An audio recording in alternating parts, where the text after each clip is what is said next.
Baik, Om Swastiastu, selamat pagi, selamat siang, dan selamat malam buat Bapak yang sedang menonton video ini. Sebelumnya, perkenalkan nama saya Dusta Sutari Ginting dengan NIM 2120111018. Di sini saya akan menjelaskan tentang mengapa muncul paham teori feminisme.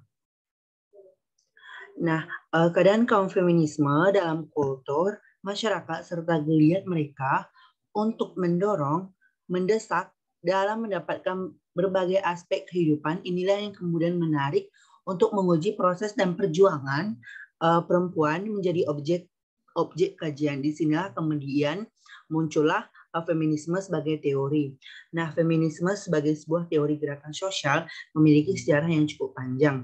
Penggunaan kata feminisme pertama kali oleh Charles Fourier, filsuf Prancis, tahun 1837. Istilah ini kemudian berkembang di Prancis dan Belanda tahun 1872, di Inggris Raya tahun 1890-an, dan di Amerika Serikat tahun 1910.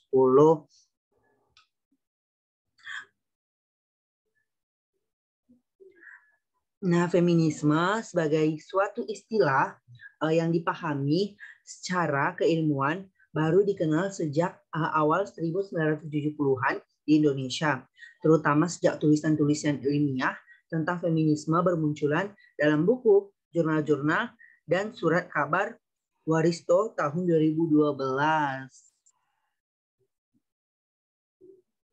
Nah, feminisme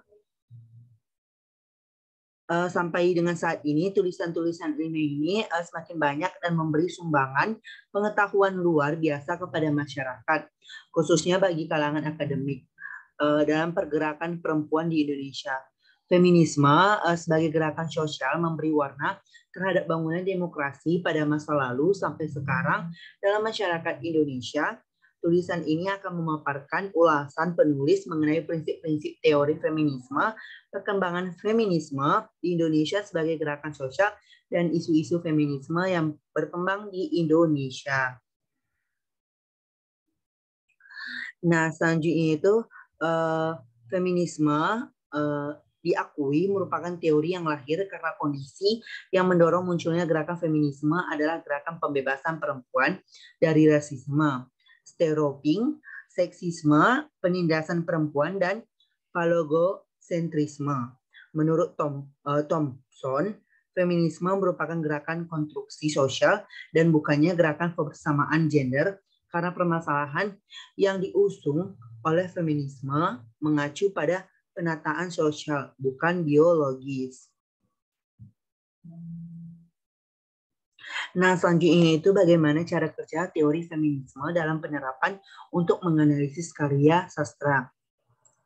Nah, teori feminisme muncul dari kesadaran perempuan terhadap situasi perempuan yang dipandang menurut mereka seharusnya memiliki hak-hak yang sama seperti laki-laki di segala bidang, baik dalam pendidikan, ekonomi, kekuasaan, politik, dan hak-hak kemanusiaan lainnya.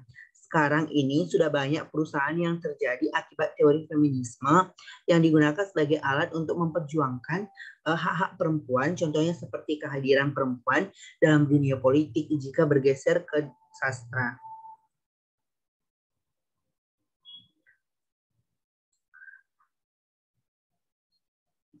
Maka saat ini sudah banyak dijumpai isu-isu perempuan atau feminisme dalam karya sastra. Feminisme telah diangkat ke dalam sastra sebagai bentuk kesadaran untuk menyatakan pada dunia bahwa perempuan harus mendapatkan hak yang sama seperti laki-laki. Lantas bagaimana teori feminisme ini bekerja pada karya sastra? Tentu saja jika karya sastra itu mengangkat tentang kesulitan atau masalah perempuan yang memiliki masalah kesastraan gender dalam lingkungannya ataupun di dunia.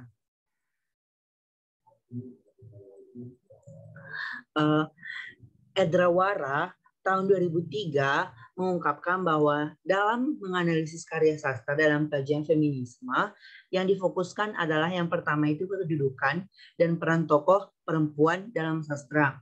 Yang selanjutnya itu ketertinggalan kaum perempuan dalam segala aspek kehidupan, termasuk pendidikan dan aktivitas kemasyarakatan. Dan yang ketiga, memperhatikan faktor pembaca sastra, bagaimana tanggapan pembaca terhadap emansipasi wanita dalam sastra. Nah, selanjutnya itu Kolondi dalam Dijaga Negara tahun 2000 menjelaskan beberapa tujuan dan kritik sastra feminisme. Yang pertama itu, dengan kritik sastra feminisme kita mampu menafsirkan kembali serta menilai kembali seluruh karya sastra yang dihasilkan di abad silam. Yang selanjutnya itu membantu kita memahami dan menafsirkan serta menilai cerita-cerita rekaan penulis perempuan. Kuiper juga mengungkapkan tujuan penelitian feminisme sastra sebagai berikut. Yang pertama itu untuk mengkritik karya sastra konon dan untuk menyoroti hal-hal yang bersifat standar yang didasarkan pada praktihar. Yang kedua itu untuk menampilkan teks-teks yang diremehkan, yang dibuat perempuan.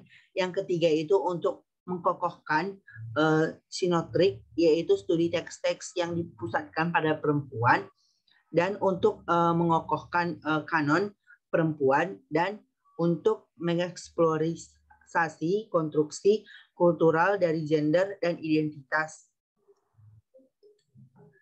Selanjutnya itu ada 2 artikel. Yang pertama itu dengan judul artikel Di Bawah Tekanan Taliban, saluran TV milik perempuan Afghanistan pantang menyerah. Yang selanjutnya itu judul artikel Perempuan, Politik dan Ketidakadilan Gender. Nah, di sini saya ambil sinopsis dengan judul Di Bawah Tekanan Taliban, saluran TV. Yang pertama itu yang ceritanya itu seperti ini. Zahra Nabi, wanita yang mendirikan stasiun TV-nya sendiri, bersama para karyawannya, seluruh wanita mendapatkan penolakan dan dilecehkan oleh orang-orang setempat lantaran mereka perempuan dipandang tidak akan mampu mengelola stasiun TV. Bahkan mereka meragukan Zahra yang seorang perempuan bisa bekerja layaknya seperti laki-laki. Nah, meskipun stasiun TV-nya sudah ditutup karena disensor Taliban, Nabi belum menyerah dan berniat membangun stasiun TV-nya lagi.